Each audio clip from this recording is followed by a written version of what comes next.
Hello, everyone. Welcome back to the Ochakde Show. I'm your host, Sachin Syal, and I'm a 16-year-old award-winning entrepreneur from the Bay Area. I'm the co-founder and CEO of 3doshas.com. We're an Ayurvedic wellness and lifestyle company. If you're new here, this is a talk show or a podcast where I interview entrepreneurs and inspiring individuals from all walks of life so we can learn from their stories and level up ourselves. The purpose of the show is to inspire you to go for it, which is what Ochakde means. Today's special guest is Brian Scudamore. Let me tell you some more about him. Brian is an American-born Canadian entrepreneur. He's the founder and CEO of O2E Brands, the parent company of 1-800-GOT-JUNK, Wow One Day Painting, and Shake Shine. He's also a former Forbes contributor, and he's passionate about inspiring others to live the dream and change their lives through the power of dreaming big. Welcome to the Ochakde Show, Brian. How are you today? I'm good, Sachin. Thank you so much for having me. Of course. Actually, can we talk about your email? Like I first emailed Brian, and then he got back to me saying when a 16-year-old reaches out to you, you say yes. I've never gotten a reply like that. So first of all, thank you. But your email is bananaphone@o2ebrands.com. What is the banana phone for? The banana phone is just, I think, a symbol that I take my business seriously, but not myself. I've got my profile photo as me talking on a banana. So it doesn't really mean anything more than that. It was just done as me having a laugh with myself, and it's kind of stuck. So somebody who created that email address in my business thought, yeah, we're going to call it banana phone. Nice. Yeah, I've seen a lot of your pictures. It's like you holding a banana. It's like here and here. It's awesome. I love it. Yeah. Nice. Amazing.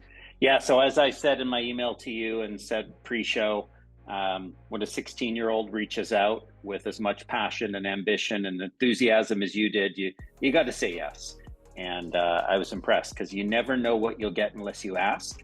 A lot of people just don't ever reach out and ask. And you said, oh, you've had some big guests, but no one as big as me. I'm just a guy. When I was a young kid, when I started my business, 1-800-GOT-JUNK, which was formerly known as the Rubbish Boys, I was 18 years old. I dropped out of high school. I never completed. I talked my way into college. And I used to use my age as something that would help get me in the door. So again, kudos to you, Sachin. I think you're off to a great start as someone who has an entrepreneurial spirit. At 16, if you're reaching out and connecting with people and sending emails like you are, you're off to the races and doing a great job so far. Wow. No one has, whenever I start a podcast interview, it's just like, hey, let's go to the first question. All these kind words just bringing so much energy to me. So thank you so much. Yeah, no, my pleasure. NRPR Group is one of the leading independent public relations and creative marketing agencies in the U.S. radically committed to reshaping and elevating the global PR industry. Headquartered in Beverly Hills, California, NRPR serves marquee businesses from startups to Fortune 500 companies, Fortune 50 CEOs, fintech, health tech, sports, entertainment, enterprise, software, mobile, and consumer products industries. Now, on to the Ochakde Show episode. But now we can start with the first question now. So, Right. most people have seen 1-800-GOT-JUNK. I've seen the 18-wheelers or the trucks that say that on there since I was a kid. The fact that I get to talk to the founder and CEO today is incredible. But I've seen those trucks everywhere. But some people don't know exactly what the company does. Can you explain what 1-800-GOT-JUNK does and how it works for the customers? Well, we haul away junk. We take away old appliances, yard debris. We recycle items that people can't afford to, they don't have a truck, they don't have the time to take it to the dump, and they want to ask a company like ourselves to haul it away. So we basically come by in a truck, two friendly uniformed drivers come by in a shiny truck, and they'll haul away anything that you've got that you need to be disposed of or recycled. Over 66% of what we take goes off to the recycling depots, gets reused, donated, instead of just filling up landfills. But somebody renovates, they spring clean, they move, they've got junk, they just point and we make junk disappear. Yeah, I've seen that in the ads. I've seen that, right? We make junk disappear. I love that. You said you started when you were 18, right? Mm-hmm. And it was called the Rubbish Boys? It was. So I started in Vancouver in Canada, where my home is. While I was born in the Bay Area in San Francisco, I moved to Canada at a young age. My mother remarried, my father adopted me, he's a Canadian, and we came to Canada. And the word rubbish is more of a Canadian term for junk. So we called ourselves the Rubbish Boys. But as I wanted to expand back into the United States where I was from originally, I thought, the word wouldn't really fly. And we changed the name from the Rubbish Boys to an inspiration of an old campaign that used to be on TV, the Got Milk campaign by the Dairy Board. And we decided, let's call ourselves 1-800-GOT-JUNK. And I got the phone number from the Department of Transportation in Idaho. They own the phone number. They were willing to give it to a fairly young kid who was ambitious, wanting to start a business.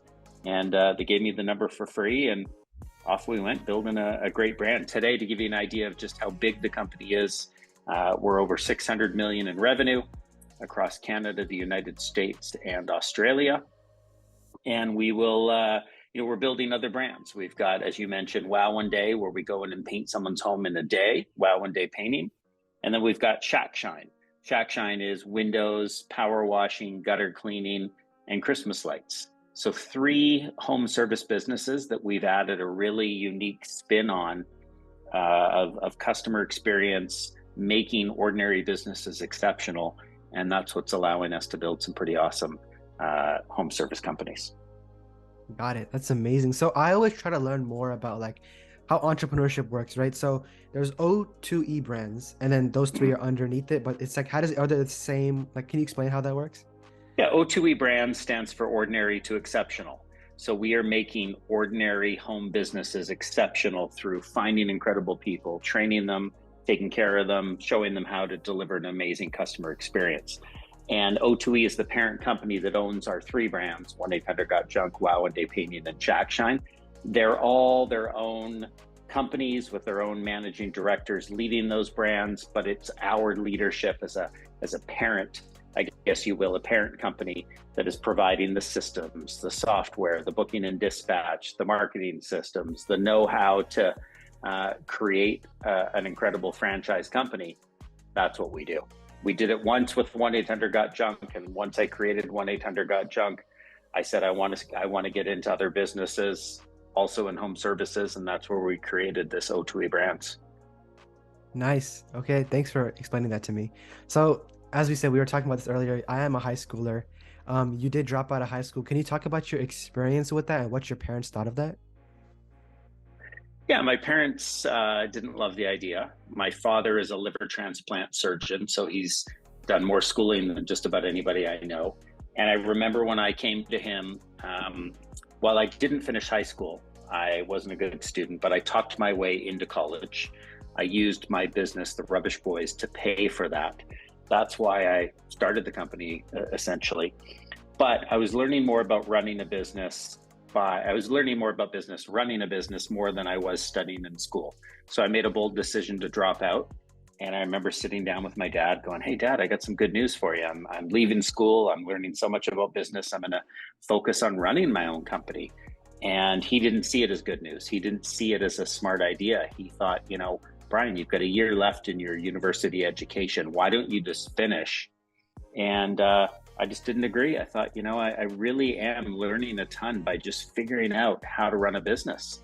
And that was more valuable to me than studying in school. So by no means am I wanting to talk you or your friends or your listeners into leaving school. Mm-hmm. But as an entrepreneur at a time when they didn't have a lot of entrepreneur programs in university, that was my only way, was figure it out on my own. Yeah. Well, I think like current day, they do have a lot of those entrepreneurship programs at college. And do you think this might be controversial because like I know a lot of entrepreneurs talk about this all the time. Like some people say you don't need college, or some people say you need college. Like, what are your thoughts on that? Like current day?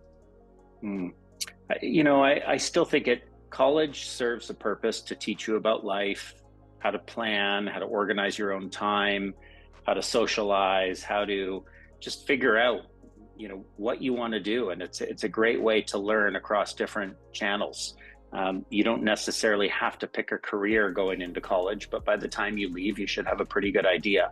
So I think it's great for experience, but it depends what you want to do. So if you want to be someone like my dad and you want to be a surgeon, no one wants a surgeon who's trying to figure it out on the fly. But people don't mind hiring an entrepreneur who's gone out there and made a bunch of mistakes and learned on their own. I think that you can learn a lot about entrepreneurship in business school, but I think there's nothing like the real world of getting out there with an idea, hiring a team of people, and just going for it. It's I always say we're building the rocket ship while we're flying it, and it makes it exciting being able to adapt and innovate. If I had learned how to run a junk removal business in school, I would have been told you can't franchise the business. You have to do it a certain way. But by not having that curse of knowledge, I went out and had to figure out how to do it a unique way. I went to experts and interviewed people from McDonald's and other great franchisors, and they said, Brian, this business isn't franchisable. And I said, well, what would make it franchisable? What would you change? What would you do differently? And the ideas they gave me, I tweaked the model and clearly made it work. I love it. You're a legend. You did all these amazing things. It's so cool. I mean, I look up to you so much. A lot of people like they want to do what you do. So like suppose me, right? Like I'm gonna finish high school and I'm gonna go to college, but like I might have a side hustle in college. But how do I turn that into my full-time career? How can one do that? Yeah, if you've got a side hustle, it's a great way to start the learning process. I used to in college sell hockey cards from my dorm room.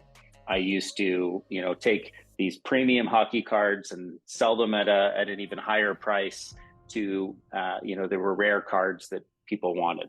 I used to have a car wash where in the summer months during high school, I would run a car wash outside my home and I'd hire friends and we'd wash people's cars in the neighborhood. And, they were side hustles. It's a great way to get some business experience. But I think once you figure it out, you've got a good idea, you got to go all in. It's really difficult to have a side hustle grow if it's just a side hustle. The purpose of a side hustle is really just to get some experience and to test your idea. But at some point, you got to commit, you got to go all in and say, you know what? Now's the time that I'm going to start building a team, investing some time, energy, money, whatever it might be, to build a business.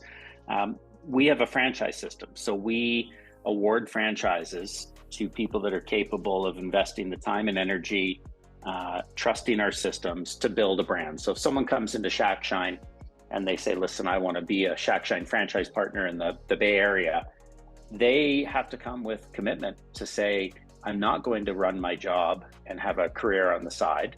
This isn't just an investment that I'm putting in of money. I'm going to be the full-time person learning, understanding the business of Shack Shine, building up all the process or executing on the processes to make sure that we build a great business. We won't allow in our franchise agreement franchise owners to do this as a side hustle. So I think the lesson learned from my perspective is make sure that you've got a full-time commitment in whatever you do. It's hard to have two different jobs. Pick one, stick with it, and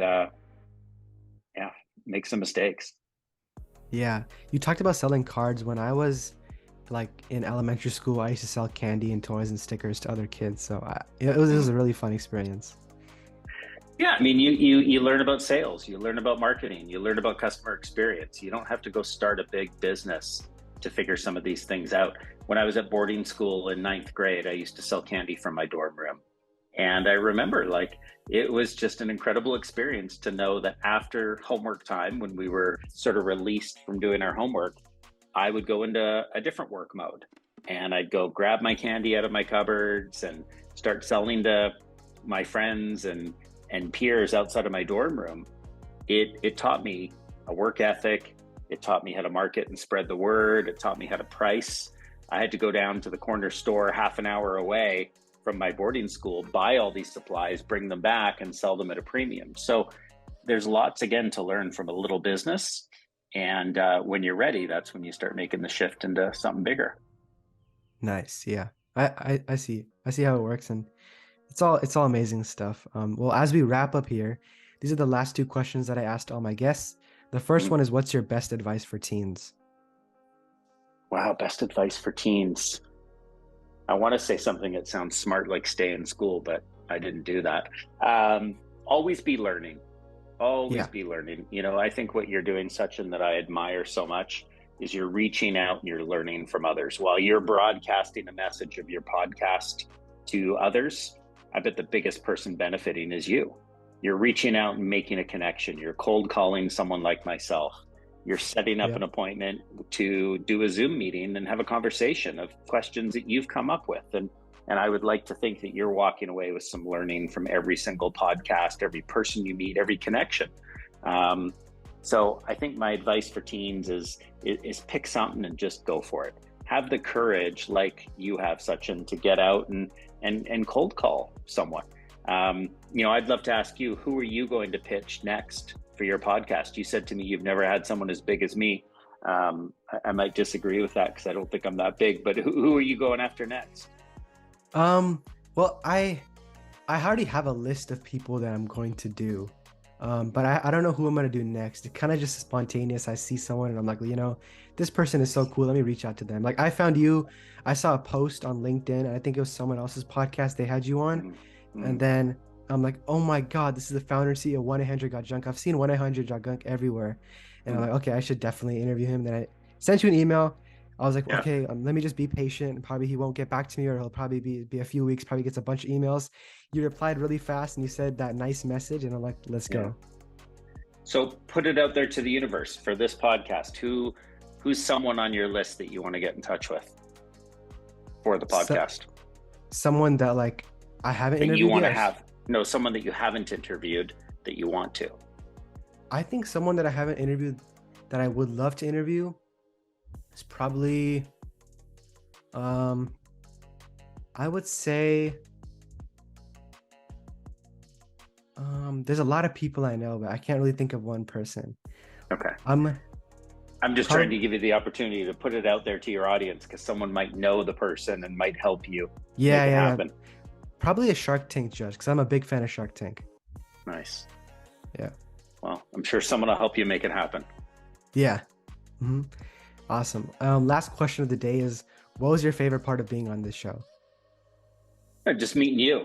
While there'll be a lot of people listening to this, it's just cool connecting with someone and thinking back to what was I like as a 16-year-old. I think you're way ahead of me because you were reaching out and cold calling people that are way bigger than I ever used to cold call, and I think it's really inspiring. So keep up your great work and keep connecting with big time entrepreneurs that you can share their stories about.